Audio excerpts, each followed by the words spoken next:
திமுக எம்எல்ஏவனுடைய வீட்டுல ஒரு பட்டியலினத்தை சார்ந்த பெண்மணி அவருக்கு ஒரு மிகப்பெரிய கொடுமை நடந்ததாக அறிவித்திருக்கிறார். அதை சொல்லியிருக்காரு, எஃப்ஐஆரும் போட்டிருக்காங்க. ஆனா அந்த எஃப்ஐஆர் கண்துடைப்பு எஃப்ஐஆர் ஆக இருக்கக்கூடாது.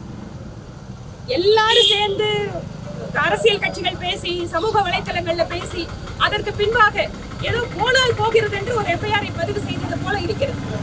ஒரு சோசியல் மீடியாவில் ஒரு கருத்து போட்டதுக்கு வெடி அரெஸ்ட் பண்ணக்கூடிய இந்த அரசு இவ்வளவு பெரிய ஒரு துன்பம் ஒரு பீலத்தை சேர்ந்த பெண்ணுக்கு நடந்ததுக்கு பின்பாக அது வெறுமனை எஃப்ஐஆரோட நிறுத்தாம தொடர்ச்சியாக அந்த வழக்கினை விசாரித்து அவர்கள் மீது கடுமையான நடவடிக்கை எடுக்க வேண்டும் என இந்த நேரத்தில் கேட்டுக்கொள்கிறோம்.